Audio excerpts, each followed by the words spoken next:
Olá, meu nome é Thalita Almeida, eu sou professora de Direito Empresarial e hoje a gente vai continuar falando sobre atos cambiais. Na primeira parte dessa aula, a gente falou sobre saque e aceite, os dois primeiros atos cambiais, e agora, hoje, nessa aula, nós vamos falar sobre endosso e aval. A gente está utilizando como exemplo a letra de câmbio, que é um título regulado na LUG, nosso decreto número 57663 de 1966.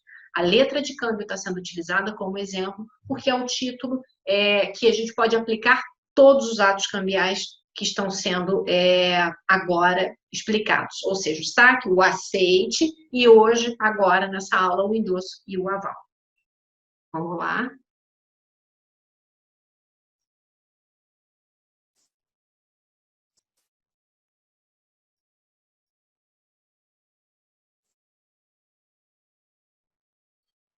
Bom, tendo alguma dúvida, recomendo que vocês me procurem ou na página do Curso PED, está aqui, @CursoPED no Instagram, ou na página da OAB, @OAB.curso gratuito, ou na minha página pessoal, @profa_Thalita Almeida. Eu estou à disposição e se tiver alguma dúvida, para a gente poder tratar de títulos de crédito, eu estou à disposição. Vamos falar do endosso. O endosso é um dos atos mais atrativos, um dos atos cambiais mais atrativos dos títulos de crédito. Por quê? Porque é a possibilidade que você tem de circular esse título com muito mais facilidade. E o endosso é um dos principais elementos que vai diferenciar os títulos de crédito dos contratos civis ordinários. Por que a gente está falando isso? Porque se você estiver comparando o endosso com, por exemplo, uma sessão civil, no endosso você não precisa fazer um contrato acessório para poder transmitir aquele título para outra pessoa. Numa sessão civil, você precisa fazer um contrato derivado, você precisa comunicar ao devedor, aliás, providência essa que está prevista no Código Civil. Já no endosso, esse ato de transmitir o título, de fazer o título circular, ele é muito mais simples, bastando que se coloque ali o nome do endossante, ou seja, quem está transmitindo. A gente já vai ver isso no detalhe. É o conceito de endosso. Ato cambial unilateral. Por que é ato cambial? Porque é do direito cambiário, porque é praticado no título de crédito. Unilateral, porque quem vai decidir é quem está na posse do título. Vamos fingir que esse aqui seja o título que está na minha mão. Basta que eu decida fazer ele circular e eu poderei endossá-lo. Então, ato cambial unilateral, por meio do qual uma pessoa transfere o título e o crédito nele contido para outra pessoa. Olha que interessante esse conceito. Significa que eu estou me referindo ao título cartular, né, ao pedaço de papel que eu posso pegar, cartular em oposição aqui a um título que pode ser virtual, escritural, mas a gente está utilizando como exemplo a letra de câmbio, e então a gente está partindo do pressuposto que estamos falando de um título cartular, que vai ser transmitido por tradição. Eu entrego o título e estou transmitindo ele, assinando e colocando meu nome como endossante. Então, eu falo que estou transferindo o título e o crédito nele contido, o crédito que está estampado nesse título, né? Ou seja, o título corporifica, ele dá completude ao crédito que está ali estampado. Bom, o que é o endosso, então? Ele trata-se de instituto típico do direito cambial, eu já disse por quê, porque é do direito cambiário, que envolve necessariamente um ato de tradição. Ou seja, para que ele aconteça, você precisa entregar o título para quem você quer que passe a possuí-lo. Bom, essa descrição, esse conceito, você pode encontrar no artigo 13 da nossa LUG, lembrando o decreto número 57663 de 1966. O endosso deve ser escrito na letra ou numa folha ligada a esta, lembrando que a gente está utilizando a letra de câmbio como exemplo. Então, deve ser assinada pelo endossante. Então, como é que você está fazendo esse endosso? Precisa fazer um contrato derivado, que nem lá na sessão, quando a gente está falando de sessão civil? Não. Basta que ele seja assinado, essa letra seja assinada pelo endossante ou numa folha anexa que ele informe este endosso. Bom, quem é o endossante?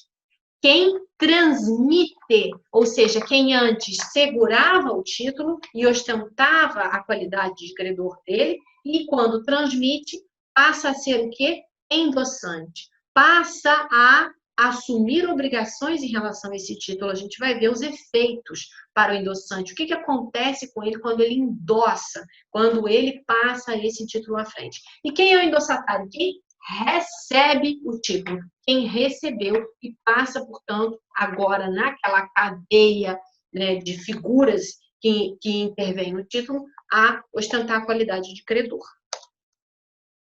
Quais são os efeitos? Lembra que eu falei agora, um segundo atrás, quais são os efeitos do endosso em relação a quem transferiu o título de crédito? A partir do momento que eu era credora de um título e eu passo esse título para você, eu endosso esse título para você, eu passo a ter algumas responsabilidades. Então, primeiro, eu transfiro esse crédito por meio da tradição. Por quê? Porque o crédito está corporificado no título. E eu, como endossante, eu passo a garantir esse título. E garantir significa que eu me responsabilizo pelo pagamento, pelo aceite, e passo a ocupar um espaço de devedora indireta, de garante. Isso faz vocês lembrarem alguma coisa? A gente falou sobre o sacador na primeira parte dessa aula, que é quem cria o título. E esse sacador, ele também é garante do título. Não é verdade? E a gente pode ver, pode o endossante transmitir o título sem garantir o aceite de pagamento? A gente vai ver que isso é possível. Mas, como eu estava dizendo, o endossante ele se responsabiliza pelo título, assim como o sacador. A gente vai ver que, inclusive, a redação dos artigos que tratam do sacador, artigo 9º na LUG, e do endossante, artigo 15 da LUG, são até bastante parecidos. Então, pode o endossante transmitir o título sem garantir o aceite do pagamento? Sim. E aonde que está isso? Quem disse isso? O artigo 15, eu acabei de mencionar ele. O endossante, salvo cláusula em contrário, é garante tanto da aceitação como do pagamento da letra. Mesma responsabilidade que tem para o sacador. É só vocês conferirem lá o artigo 9º da LUG. Continuando. O endossante pode proibir um novo endosso. E, neste caso, ele não garante o pagamento às pessoas a quem a letra for posteriormente endossada. Né? Significa que ele quer estancar ali aquela cadeia de circulação. E aí ele tem que colocar nesta letra que ele não permite novo endosso. Bom, e aqui está o resumo do que eu falei sobre a comparação da responsabilidade do endossante e do sacador. O endosso está aqui previsto no artigo 15, prevendo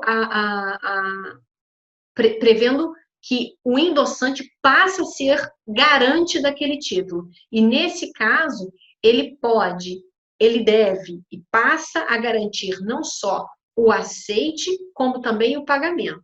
E ele pode, inclusive, não admitir novo endosso, ocasião em que aí sim ele se desonera dessa obrigação em relação a outros endossatários, a outras figuras que podem receber esse título. E o sacador, ele nunca se exonera. Por quê? Porque nos termos do artigo 9, o sacador garante o título. O sacador só pode se exonerar de garantir o aceite, mas nunca o pagamento, diferentemente do endossante, que poderá fazê-lo, né, nos termos do artigo 15. Nós temos dois tipos de endosso, né? A gente pode até chamar de espécies, e os seus subtipos. E é bastante interessante porque a gente vai ver como é que isso se desdobra nas nossas relações dos nossos clientes, nas relações de empresários. Como é que isso repercute? Vamos lá. Você tem o endosso próprio e o endosso impróprio. O que é o endosso próprio? É aquele que veste a roupinha completa, daquele significado que eu acabei de explicar. Qual é o conceito? O conceito do endosso é quando se transfere o título e o crédito nele contido. E aí você está praticando um ato completamente ordinário de endosso. Esse endosso próprio ele vai se subdividir em dois tipos, o endosso em branco e o endosso em preto. Já o endosso impróprio, você faz a tradição do título, ou seja, você entrega aquele pedaço de papel, aquela cártula que está representando o seu crédito, você transfere ela, só que o crédito nele contido continua com você. Como é que isso é possível? Por isso que se chama endosso impróprio, porque é um ato que você faz meio que dividido, você quebra. É como se você separasse o crédito e o próprio título. E aí você chama isso de endosso impróprio. Você pode subdividir esse endosso impróprio em dois tipos, o endosso mandato e o endosso calção. E a gente já vai entender o que significa isso. Primeiro, falando de endosso próprio, aquele que você transfere o título e o crédito nele contido. Existe um tipo de endosso próprio que é em branco. O que é o endosso em branco? É simplesmente aquele endosso que você não indica quem é o endossatário, ou, conforme vocês estão lendo na tela, quem é o beneficiário. Qual disso? Ó, o que diz o artigo 13? O endosso deve ser escrito na letra ou numa folha ligada a esta. Deve ser assinada pelo endossante.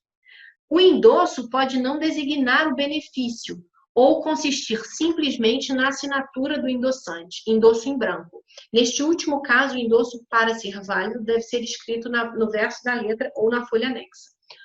Esse artigo 13, ele está previsto na LUG. E é a LUG que está regulando a letra, que é o exemplo que a gente está, o título de crédito que a gente está utilizando como exemplo. Agora, o que acontece?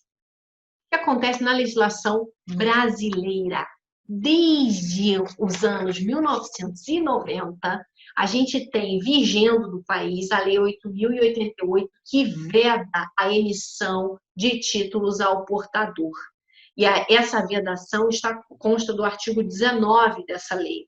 Então, ele não admite mais que existam a transmissão de títulos, de endossos em branco. Olha que ele diz: todos os títulos, valores mobiliários e cambiais serão emitidos sempre sob a forma nominativa, sendo transmissíveis somente por endosso em preto. O endosso em preto nada mais é do que o endosso ordinário, em que você transfere o título e o crédito nele contido e indica quem é o endossatário, quem é o beneficiário. Já o endosso em branco, que está previsto na nossa LUG, lembrando que ela data do ano de 1966, ela admitiu o endosso em branco. Só que a nossa legislação não admite mais isso. Como é que você resolve? Como é que você compatibiliza, então, a LUG com a nossa legislação? O STF, quando ainda regulava, né, relações jurídicas privadas, criou uma súmula de número 387, que vai dizer o seguinte: a cambial, o que é a cambial? Está se referindo a um título de crédito. A cambial emitida ou aceita com omissões ou em branco pode ser completada pelo credor de boa-fé antes da cobrança ou do protesto. O que quer dizer isso? Quer dizer que se eu transferir o meu título de crédito para você, nesse caso, uma letra, e eu não coloquei o seu nome, eu só coloquei o meu, a qualidade de endossante. Quando você quiser me cobrar, quando você quiser me executar na qualidade de devedora indireta ou até o sacado que aceitou a letra, você terá que preencher o seu nome. E você estará de boa fé porque você recebeu o título, você é credor dele, então você pode preenchê-lo. Você veste a roupinha da súmula 387? Veste? Então você resolve o problema. Na doutrina, a gente tem o Fábio Ulloa, que também elucida essa questão, explica que pode o endosso em branco acontecer, desde que o último endosso indique o credor. Ou seja, você não pode esquecer o seguinte: eu endosso para você. E eu escrevo meu nome, Thalita. Endossei. Para você, Beltrano. Não sei o seu nome. E você endossa para um terceiro. Só que quando você endossa para um terceiro, você tem que assinar na qualidade de endossante. Então, você assina Beltrano. E você passa esse título à frente. Você pode até não ter indicado quem é o endossatário. Só que quando esse título sai da mão de Beltrano, que é você, para Ciclano, Ciclano pode, no momento de nos cobrar, preencher o nome dele e dizer: eu sou o beneficiário, eu sou o credor. Então, desde que ao final da cadeia, no momento de cobrar, essa lacuna seja preenchida, isso ainda pode acontecer, tá? Vamos seguir. Bom, eu já tinha até comentado, o endosso em preto, por sua vez, é mais comum. Ele trata do endosso que identifica o beneficiário. É o endosso ordinário da LUC. Agora, vamos tratar do endosso impróprio. Lembra dos quadrinhos que a gente viu aqui atrás? Ó, falei dos subtipos. Deixa eu ver se eu acho aqui. Vamos lá, aqui. A gente viu o endosso próprio agora, a gente viu o endosso branco, o endosso em preto, e nessas figuras aqui a gente ainda viu essas possibilidades de que haja um endosso de retorno ou endosso de reembolso. Agora vamos passar para o endosso impróprio e tratar do endosso mandato e do endosso calção.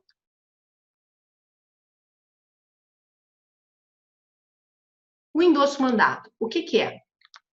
Basicamente, como eu disse, vai se tratar de um subtipo do endosso impróprio. Ele vai acontecer quando a pessoa que ostenta a qualidade de beneficiário e está segurando aquele título como credor dele, ela endossa aquele título, só que ela não endossa ele também com a intenção de transferir o crédito. Ela só quer transferir o título. Para quê? Para que aquele terceiro para quem ela está endossando o título possa exercer em nome dela os direitos que ela tem. De cobrar, de negativar, de protestar aquele título. Isso é muito normal, muito comum, especialmente quando você está falando de uma sociedade empresária que tem um título, que é beneficiária no título de crédito, mas vocês precisam entender que aqui a gente está pensando num universo micro. Eu fico brincando que quem endossou o título fui eu que endossei para você, você que endossou para um amigo. Mas quando a gente leva essa realidade para o mundo real, para uma sociedade empresária que pode estar lidando com centenas ou até com milhares de títulos de crédito, ela não tem condições de sozinha cobrar todos esses títulos. Então, o que ela faz? Ela endossa esse título, mas por um endosso que a gente chama de mandato, ela constitui um procurador, normalmente uma instituição financeira, para que essa instituição financeira, em nome deste credor, normalmente uma sociedade empresária, cobre em nome dela. E essa instituição financeira ela vai agir como se fosse aquele credor e vai cobrar aquele título. Mas ela, instituição financeira, ela não detém o crédito. Quem detém o crédito continua sendo aquele credor. Ela só fez o quê? Um endosso impróprio na qualidade de uma procuração, um endosso mandato. Ó, cobra aí meu nome, protesta aí meu nome, negativa esse devedor aí em meu nome, porque eu tenho muitos títulos e eu não tenho tempo de cuidar disso sozinho. Eu preciso exercer minha atividade. Né? Eu às vezes, estou exercendo outro tipo de atividade que não tem nada a ver com a circulação de crédito. Então, ou seja, a transferência do título ocorre apenas para que o endossatário, que é o credor, possa cobrar o referido título ao devedor, pois o crédito continua com o beneficiário. Então, é como se você dividisse o título físico que você entrega, normalmente para uma instituição financeira, mas você continua detendo o crédito. Aí, isso você chama de endosso mandato. Se você já trabalhou no escritório, se você já foi um estagiário, você já deve ter visto naquelas certidões de protesto que aparece quem foi que protestou o título. E normalmente aparece o nome de uma instituição financeira. Só que ele aparece caracterizado. E aí a transferência do título aparece lá. A que título que aquele sujeito promoveu aquele protesto? Aí tá lá escrito, endosso mandato. Significa que ele não tem o crédito, mas ele tem poderes para cobrar em nome daquele credor original. O endosso calção é um pouco diferente. Ele constitui o título de crédito como garantia de uma outra operação. Então, é como se você estivesse basicamente constituindo uma garantia, dando em garantia justamente o quê? Títulos de crédito.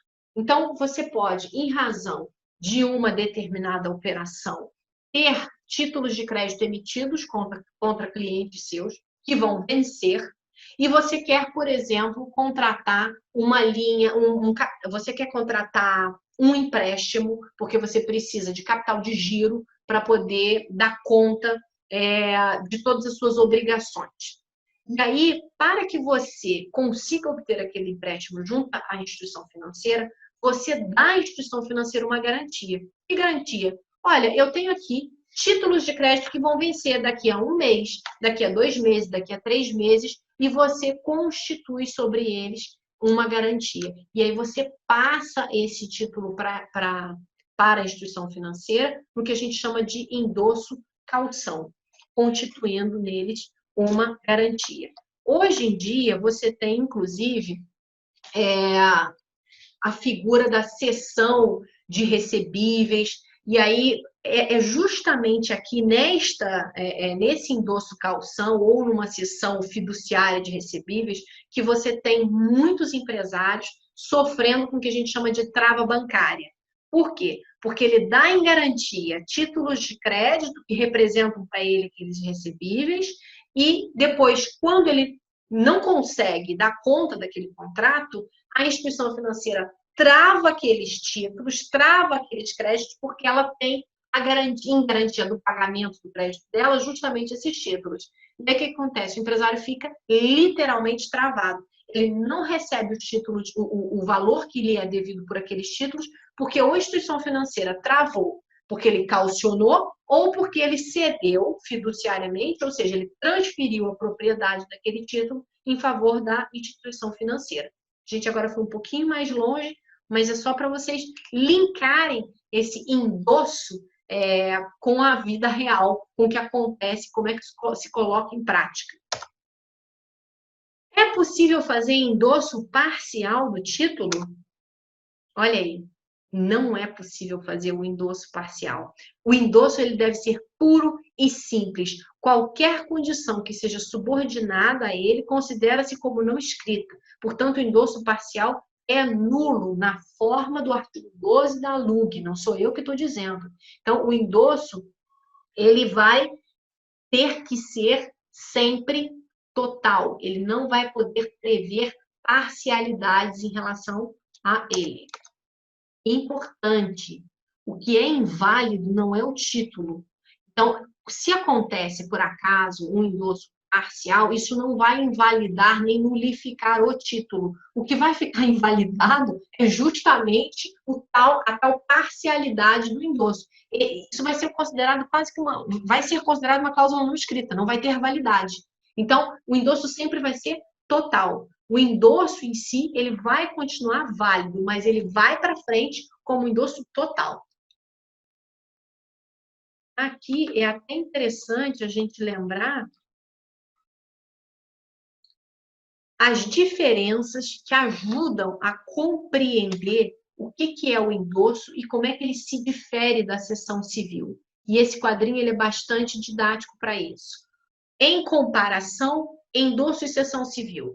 O endosso é o quê? Um ato unilateral. Basta que... Lembra que a gente falou até do endosso em branco. O endossante assina e passa o título para frente. Você que vira o novo beneficiário, se quiser endossar, assina e passa o título para frente. Você não precisa que ninguém assine ali para combinar. Na cessão civil, não. A cessão, você precisa o quê? Fazer um contrato, acessório, as partes precisam assinar, anuir. Não tem essa facilidade.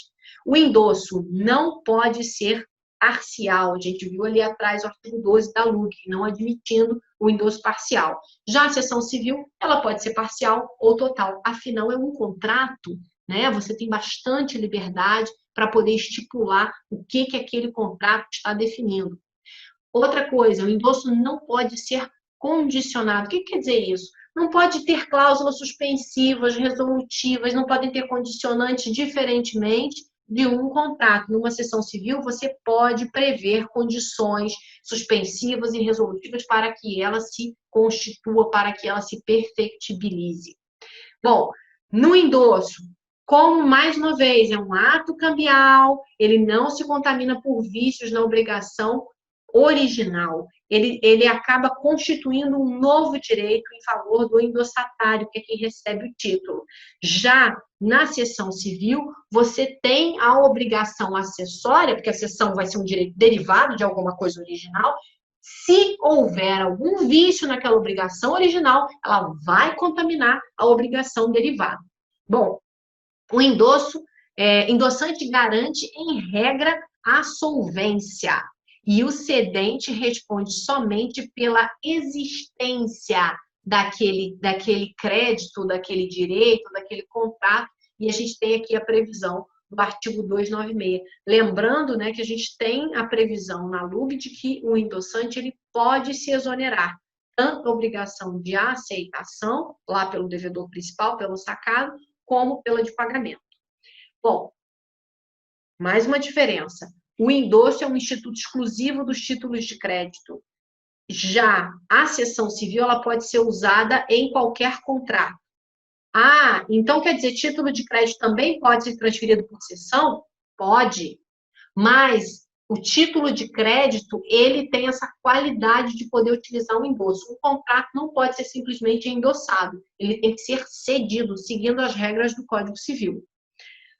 Última característica, deve ser lançado no próprio título. Ele tem que ser literal. E aí a gente já viu que não pode ter endosso em branco, mas que o endossante sempre assina e que no final o beneficiário, na hora de cobrar, bota o nome dele lá, especialmente se tiver de boa fé. Na cessão civil, você vê que ela se faz por meio de um contrato acessório, um documento à parte. Ou seja, você não lança no próprio título. Fica encerrada aqui a aula de endosso. Vamos partir para a aula de aval. Bom, vamos falar agora sobre aval.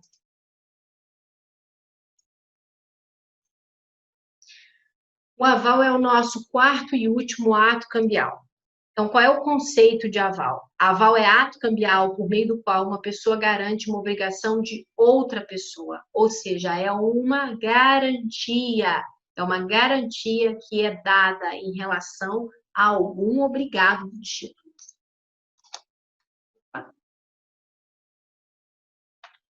O melhor jeito de a gente entender o aval é comparando o aval com a fiança. E a grande diferença entre o aval e a fiança é que no aval não tem benefício de ordem, enquanto a fiança ela tem esse benefício de ordem no artigo 827 do Código Civil como uma previsão legal. Thalita, o que é benefício de ordem? Benefício de ordem significa que, primeiro, o credor teria que cobrar o devedor original principal e daí, esgotando as possibilidades de receber desse devedor principal, só então ele passa a cobrar o garantidor. E esse benefício de ordem, ele consta como uma condição na fiança. No aval, não. No aval, quando se constitui essa garantia, o credor ele pode cobrar ao mesmo tempo tanto do devedor principal quanto de quem está garantindo ele, que é o avalista. Então, ele pode cobrar dos dois ao mesmo tempo. Isso facilita, é melhor para o credor que esteja se constituindo um aval. Agora, aval, de novo, é ato cambial. É ato que se prevê dado em título de crédito, não é verdade? Vamos lá. Artigo 32 da LUB. O dador de aval é responsável da mesma maneira que a pessoa por ele afiançada. É muito importante a gente falar, e não é a primeira vez que eu critico a forma como está escrita a LUB, porque ela foi traduzida para português de Portugal. Então, quando você lê aqui no artigo 32, o dador de aval é responsável da mesma maneira que a pessoa por ele afiançada, na verdade, é avalizada. A tradução foi feita de forma equivocada. Então, não se enganem. A palavra aí é afiançada, mas o significado é avalizada, tá bem? Então, isso fica esclarecido. E aí, na primeira parte, no primeiro parágrafo desse artigo 32, está previsto que a sua obrigação se mantém, mesmo no caso de obrigação que ele garantiu ser nula por qualquer razão que não seja um vício de forma. O que quer dizer isso? O avalista ele assume o dever que a obrigação do garantido, ainda que a obrigação do garantido seja nula. Então, o que quer dizer isso? Ele não pode, diferentemente de uma fiança, dizer que há algum tipo de problema na obrigação principal. O contrato não foi cumprido, as obrigações não foram adimplidas.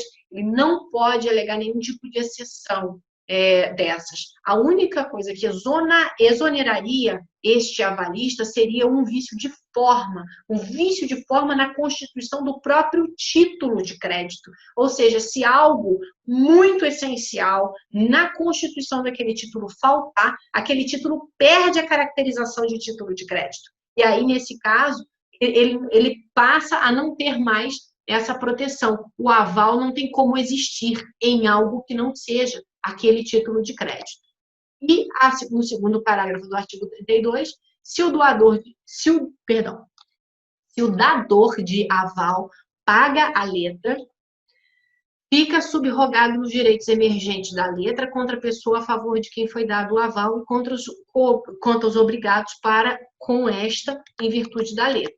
O que esse segundo parágrafo quer dizer? O avalista paga a obrigação, que paga essa obrigação, ele tem direito de regresso contra o avalizado, que é basicamente o garantido, e os obrigados anteriores. Se a gente está falando de uma letra de câmbio que circulou, cada endossante passou a ser garante, passou a ser devedor indireto daquele título e poderá ser cobrado pelo avalista que eventualmente tenha que ter pago aquele crédito para o beneficiário final. Ele pode voltar, ele pode cobrar esse valor que ele pagou em direito, exercendo seu direito de regresso.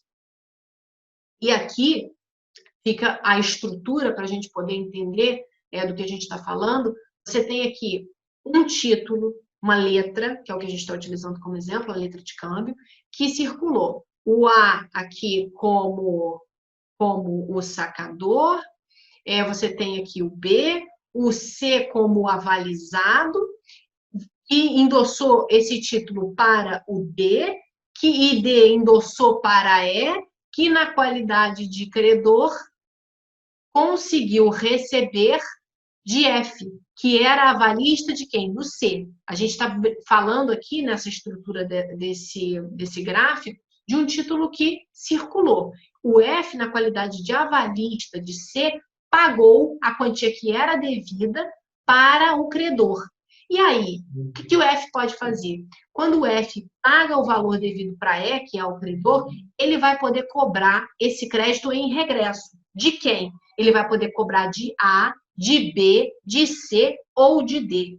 Porque, afinal, ele estava avalizando C e ele pode voltar em regresso contra todos os outros devedores indiretos para se ver pago daquela obrigação que ele teve que adimplir em nome dos demais. Claro, avalizando aqui, nesse caso, nosso exemplo, o C. Bom, a obrigação que obriga o avalista é a mesma do endossante. Ou seja, ele é um devedor indireto e ele é garante. Então, o aval é uma forma de garantia pessoal e uma obrigação autônoma. Tanto que eu falei que ele não se contamina por nenhum tipo de vício, a não ser... Aliás, essa obrigação dele de avalista não se contamina por nenhum tipo de vício, a não ser que seja um vício formal.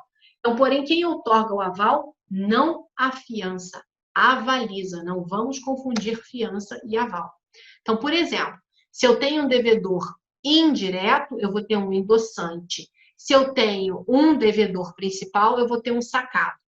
Se eu tenho um avalista para o endossante, na cadeia obrigacional, esse avalista desse endossante, ele vai ser um devedor indireto. E se eu tenho um avalista para o sacado, que aceitou a obrigação, ele vai ser devedor principal, não vai ser?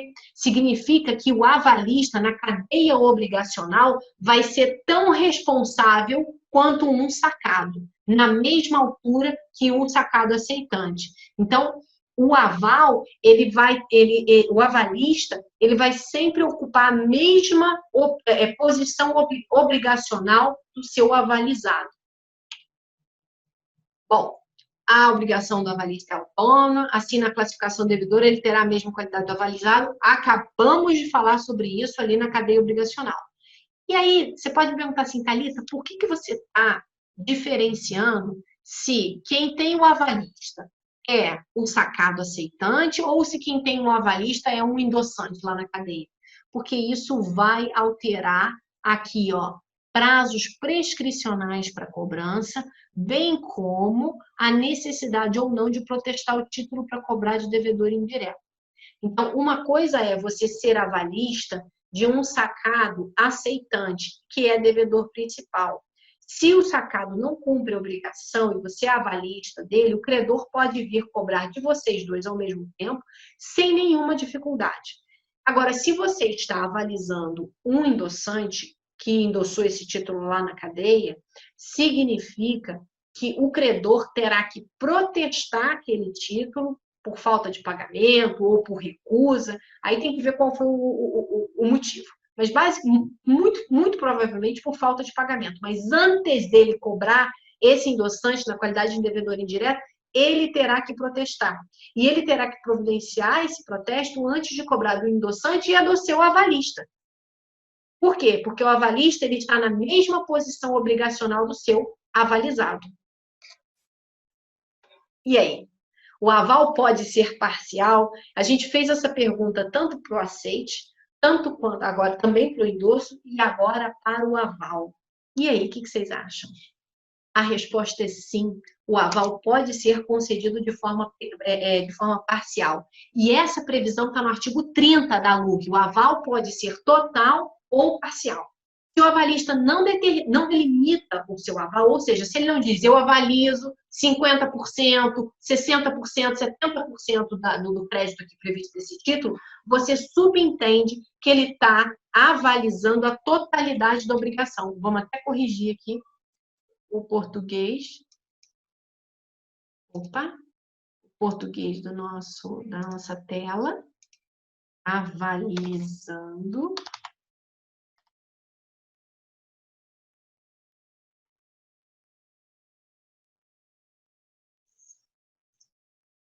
Então, se ele não delimitou a obrigação dele, ele está avalizando total. Mas ele pode avalizar apenas parcialmente? Pode. Quem disse isso? O artigo 30 da nossa LUG. Lembrando que a gente está utilizando a letra de câmbio. E aí, olha que interessante, o endosso não pode ser parcial. O endosso, a gente viu na regra que ele não pode ser parcial. Já o aval pode. Isso é importante para a gente fazer essa distinção e não ter confusão.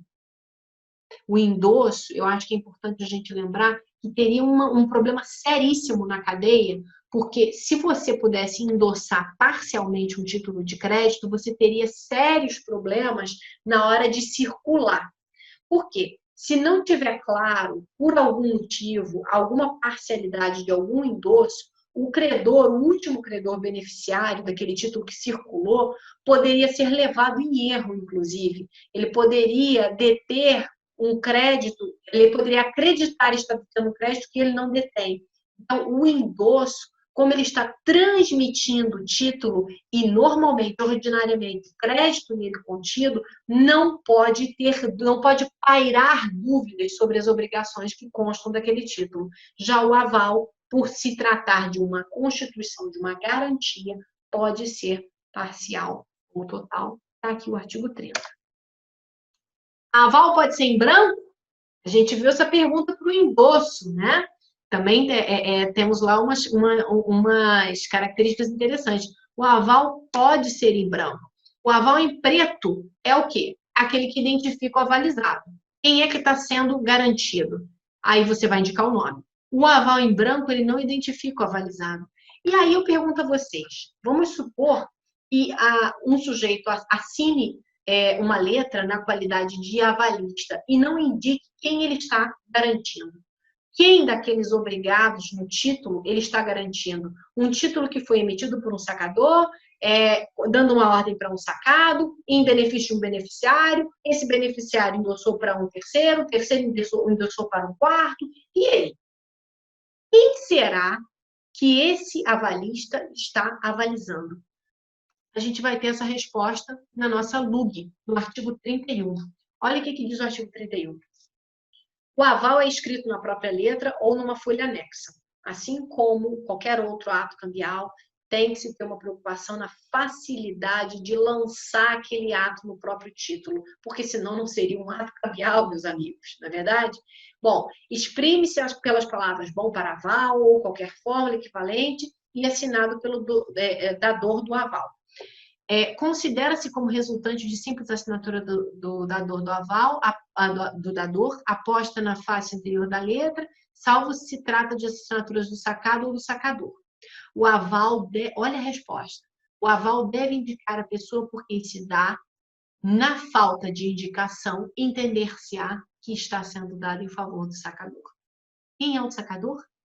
Quem criou o título, quem sacou o título. Lembra do primeiro ato cambial que a gente viu? Saque. Quem é que faz o saque? Quem cria o título, que nada mais é do que o sacador. Então, quando o aval é dado em branco, você presume, porque a lei diz para você isso, que ele foi dado em favor do sacador, que é quem criou o título. Então, quando o aval é dado em branco, a presunção é de que foi dado em favor do sacador, pois ele é o emitente da letra nos termos do artigo 9 do anexo 1 da LUI. Bom, existem restrições em relação ao casamento? Que tipo de relação, que tipo de restrição seria essa? Bom, o que acontece? Se o avalista for casado, em qualquer regime que não seja de separação absoluta de bens, ele precisa colher a autorização do marido ou da mulher para poder dar essa garantia. Por quê? Porque o avalista estará constituindo uma garantia para pagar um título na ausência de cumprimento de obrigação do seu avalizado. Então, se isso vai atingir o patrimônio dele, desse avalista, e esse avalista for casado, ele terá que buscar a outorga uxória, se for da mulher, ou marital, se for do marido, para que a sua garantia seja perfectibilizada, para que ela seja constituída. Esta obrigação, ela consta do inciso 3 do artigo 1647. Ressalvado o disposto no artigo 1648, nenhum dos cônjuges pode, sem autorização do outro, exceto no regime da separação absoluta. O que significa esse regime? Significa que os bens do casal pessoais e que eles adquirem durante o casamento, eles não se comunicam. Ou seja, eles podem até comprar um imóvel juntos? Podem. Só que cada um ostentará a qualidade de proprietário daquele bem na medida em que contribuiu para adquirir, né? E aí o bem ele vai constar, por exemplo, 50% em nome de um e 50% em nome do outro. É como se o patrimônio deles nunca se confundisse, ainda que na constância do casamento. Agora, outros regimes de casamento, né, como o mais comum, o de comunhão parcial de bens, é necessário colher essa outorga uxória ou marital. E aí, a gente coloca como observação a dispensa da outorga no regime de separação absoluta de bens, né, na forma do artigo 1647. E o que acontece se o avalista casado, num regime que não é o de separação absoluta de bens, ele dá um aval? O que o artigo 1649 do Código Civil diz? Ele diz que isso torna aquela garantia anulável. Atenção, não é nula, é anulável. E aí você vai ter problemas para poder conseguir executar de uma forma tranquila esse avalista, porque o cônjuge poderá opor, defender o seu patrimônio, talvez na medida da sua meação, e aí você vai ter diferentes entendimentos da jurisprudência, a gente não precisa entrar agora nesse detalhe. Por fim, para concluir, assim como o endosso se entende em comparação com a cessão civil, o aval se entende muito bem em comparação com a fiança. E aí vamos ver o que difere o aval, que é um ato cambial unilateral que se constitui, né, num título de crédito para garantir, em que um sujeito se obriga e garante a obrigação de uma outra pessoa, em comparação com a fiança, que é uma garantia que pode ser prestada em outros contratos, em outras relações cíveis que não somente um título de crédito. Então, no aval, avalista garante a obrigação do avalizado. Fiador garante a obrigação do afiançado. Primeira diferença de nomenclatura. O aval trata-se de ato unilateral, enquanto a fiança trata-se de um contrato bilateral. Representa a obrigação autônoma. Então, a gente falou disso, né? Representa o quê? Uma obrigação que não vai se contaminar por vícios na obrigação principal, a não ser que seja um vício de forma na constituição do título. Já a fiança, por se tratar de um contrato acessório, ela vai se contaminar por vícios que tenham vindo da obrigação principal. O aval vai se constituir por um ato exclusivo do direito cambiário, portanto, ele só pode ser dado em títulos de crédito. Aí você vai falar assim, Thalita, mas eu já vi muitas vezes num contrato de empréstimo, de banco, o banco chamar os garantidores de avalistas. Por que o banco faz isso? Porque muitas vezes, mesmo quando você está falando de uma fiança, aqueles fiadores, eles renunciam ao benefício de ordem. A partir do momento que eles renunciam ao benefício de ordem, que é uma das principais características da fiança, é como se aquela garantia ela se constituísse como se fosse um aval, porque aquele sujeito ele se torna devedor solidário daquela obrigação. Então, eles acabam chamando de avalista, mas não porque seja a forma tecnicamente correta, mas porque o efeito é o mesmo, né? Então, ato exclusivo do direito cambiário é um ato incondicional, ou seja, não pode ser feito com condicionantes, de novo, diferente de um contrato, né? A fiança pode ser constituída com condicionante. Quer dizer, essa fiança só se perfectibiliza se o evento XYZ acontecer, se essa parte do contrato for cumprida, se tal evento acontecer. O aval não. O aval, ele não pode ter esse tipo de condicionante. E principalmente a grande diferença entre o aval e a fiança. Aval não tem benefício de ordem, ou seja, você pode cobrar o devedor principal e o avalista ao mesmo tempo. A fiança tem benefício de ordem, embora, muito comumente, quando se constitui uma fiança, exige-se do fiador que ele renuncie a esse direito. Mas o direito está lá, no Código Civil, ninguém pode negar. Se ele renuncia, ele pode, porque é um direito renunciável. Mas a fiança se constitui como uma garantia que tem benefício de ordem. Bom, por último, a gente tem uma similaridade. Tanto na fiança quanto no aval, há necessidade de coleta de outorga marital ou chore, se você está falando que essa garantia está sendo constituída por uma pessoa física casada num regime que não seja o de separação absoluta de bens. Ok? A gente agora viu o quadrinho. Para encerrar, vamos fazer um exercício, 2 exercícios rápidos, para a gente poder treinar essas últimas 2 aulas. Olha só. A primeira aula a gente viu saque e aceite, os primeiros 2 atos cambiais. Nessa segunda parte da aula a gente viu fiança e aval.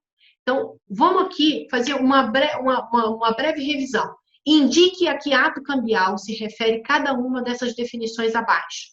Letra A. Ato cambial unilateral por meio do qual o sacado se obriga pelo pagamento do título como devedor principal. Como é que é o nome desse ato? A gente viu. O nome desse ato é aceite. Vamos escrever aqui as respostas, enquanto a gente faz o vídeo, que vocês vão ficar com a resposta. Segundo, letra B, ato cambiário pelo qual uma pessoa se compromete a pagar título de crédito nas mesmas condições que um devedor deste título. A gente acabou de ver. É o quê? É o aval. É quando um sujeito assume a obrigação de pagar de outra pessoa. Então, aqui, o ato cambial é o aval. Vamos para a próxima tela. Letra C. Qual é o ato cambial unilateral pelo qual uma pessoa transfere o título de crédito e o crédito nele contido para outra pessoa? Tá fácil também, a gente viu nessa aula, é o endosso, porque a gente está falando de ato cambial, endosso. Está aqui a resposta. Letra D. Ato cambial unilateral por meio do qual um sacador emite uma letra de câmbio. É o quê? Saque. É o saque do caixa eletrônico? Não. É o ato por meio do qual se emite, se cria um título de crédito. Está aqui o saque.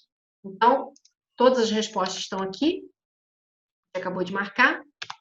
Vamos para a última.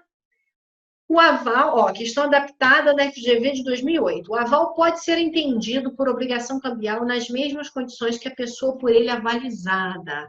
Observa-se, portanto, certa semelhança em seu funcionamento quando comparado com a fiança. Vamos lá?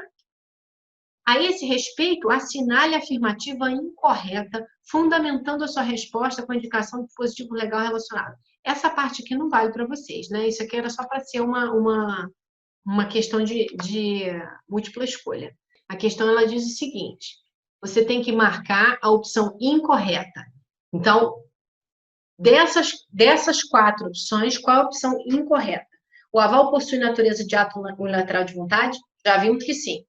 A fiança é uma garantia subjetiva, enquanto o aval é uma garantia objetiva? Talvez não fique muito claro. Então, segura essa. Letra C. O aval é uma garantia autônoma, enquanto a fiança é uma garantia acessória. Procede? Não procede? A gente não acabou de ver que o aval ele é constituído de forma autônoma, inclusive livre de vícios da obrigação original. A fiança não. Ela se constitui uma garantia acessória porque, inclusive, vícios da obrigação principal contaminam aquela fiança também. E letra D. O avalista responde solidariamente pela obrigação assumida, salvo cláusula expressa em contrário. Esta é a letra errada. Porque, segundo o artigo 899, você sempre terá o avalista como um devedor solidário. E isso faz com que a D seja mais errada ainda do que a B, caso você não conseguisse entender a B. Porque a B ela tem uma sutileza que é compreender que a fiança ela é um direito acessório, ela é um direito que vai depender de um contrato, para que a gente dê esse nome de subjetivo para ela, enquanto que o aval, uma garantia objetiva, autônoma, unilateral. Então, assim, teve dúvida? Lê as demais e escolhe a mais errada, porque a letra B está correta. Vamos para o próximo exercício. Assinale a opção incorreta relativamente ao aval no âmbito do Código Civil vigente, ao final, fundamente sua resposta. Vamos lá. De novo, a gente tem uma questão que pede para que a gente eleja a opção incorreta. Diferentemente do fiador em contrato de locação, o avalista pode invocar a proteção ao seu bem de família. A gente não falou disso nessa aula, mas é uma questão de prova. Eu diria para você o seguinte, não sabe? Segura. Vamos para a letra B. A aval constitui relação jurídica cambial, diferindo do penhor que integra o rol de garantias de garantia de direitos reais. Interessante. Vamos para a letra C. Semelhante ao que ocorre na fiança, nenhum dos cônjuges, sem autorização do outro, pode prestar aval, exceto no regime de separação absoluta. Está correto. Letra D. O aval no Código Civil garante, em regra, o benefício de ordem ao avalista.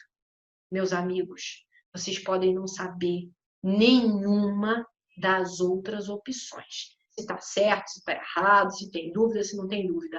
Mas a letra D, ela é escancaradamente incorreta, porque ela diz que o aval no Código Civil garante, em regra, o benefício de ordem. Não! Essa garantia de benefício de ordem é da fiança e é a maior diferença para o aval. Então, não escorreguem nesta banana. Essa opção D está errada, o que torna a opção A uma opção correta. Ela pode ser um pouco diferente para você, mas sempre procure a mais errada. Então, aqui, a letra A, ela mistura um pouco, né, o conhecimento sobre direito de locação, da lei de locações, com o aval, e dispositivos que se tratam da aplicação ou não do bem de família, mas é uma opção correta. Então, diferentemente do fiador no contrato de locação, que não pode, né, invocar a proteção do bem de família, um avalista pode. Você não precisa de ter esse conhecimento para acertar essa questão, se você for um bom aluno de direito empresarial e tiver assistido essa aula com atenção. Foi um prazer ficar com vocês e até o nosso próximo encontro. Um abraço e até lá. Deixa eu dar.